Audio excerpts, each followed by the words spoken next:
Welcome to RAPIDMINDS Tamil channel. தமிழகத்தில் ஜனவரி 20 முதல் கல்லூரிகள் திறப்பு, இது குறித்த ஒரு செய்தியை தான் நம்ம இந்த வீடியோவில் பார்க்க போகிறோம். தொடர்ந்து தகவல்களை பெற நம்மளுடைய சேனலை மறக்காமல் சப்ஸ்கிரைப் பண்ணி வச்சுக்கோங்க. ஜனவரி 20 முதல் கல்லூரிகள் திறக்கப்படும். ஆல்ரெடியே பார்த்திங்கன்னா டிசம்பர் 2ஆம் தேதி முதல் முதுகலை மற்றும் ஆராய்ச்சி மாணவர்களுக்கு கல்லூரிகள் என்றது திறக்கப்பட்டது. இந்த தொழில்நுட்ப மாணவர்கள், ஆராய்ச்சி படிப்பில் ஈடுபடக்கூடிய மாணவர்களுக்கு ஆல்ரெடி கல்லூரிகள் திறக்கப்பட்ட நிலையில் தமிழகத்தில் இந்த அண்டர் கிராஜுவேட் ஸ்டூடெண்ட்ஸுக்கு பார்த்திங்கன்னா கல்லூரிகள் இது நாள் வரையிலுமே திறக்கப்படவில்லை. ஜனவரி 20 முதல்ன்றது சொல்லியிருக்காங்க.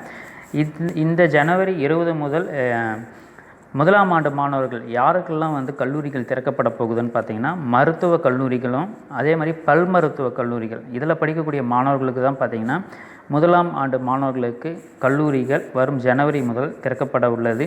அதே மாதிரி இந்த மற்ற கலை மற்றும் அறிவியல் கல்லூரிகள், அதே மாதிரி அந்த B.Ed காலேஜஸ், B.Ed காலேஜஸுக்குமே பார்த்திங்கன்னா இன்னும் ஓப்பனிங் டேஸ் தரலை. ஏன்னு பார்த்திங்கன்னா இன்னுமே கவுன்சிலிங்ன்றது B.Edக்கு இன்னும் நடக்கவே இல்லை.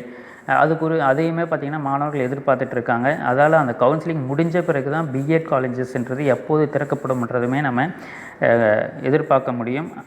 கண்டிப்பாக மிக விரைவிலவே நம்ம இன்னும் இந்த அடுத்த வாரங்களே நம்ம இதை எதிர்பார்க்கலாம். ஏன்னா ஆல்ரெடி ஸ்கூல்ஸை ஓப்பன் பண்ணிட்டாங்க. இன்றையிலேருந்து பள்ளிகள் திறக்கப்படுது. அதால் படிப்படியாக பள்ளிகளுமே முழுமையாக திறக்கப்பட்டு கல்லூரிகள் திறப்பதற்கான அனைத்து நடவடிக்கைகளுமே மிக விரைவிலேயே கல்லூரிகள் திறப்பு, மற்ற கல்லூரிகள் ஆர்ட்ஸ் அண்ட் சயின்ஸுக்கு, காலேஜ் ஆஃப் எஜுகேஷன், B.Ed காலேஜஸுக்கு எல்லாருக்குமே நம்ம எதிர்பார்க்கலாம்.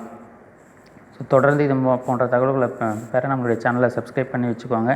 தொடர்ந்து B.Ed M.Ed மாணவர்களுக்கான தகவல்கள்ன்றது நம்மளுடைய சேனலில் அடுத்தடுத்து வந்துக்கிட்டே இருக்கும். தேங்க்ஸ் ஃபார் வாட்சிங்.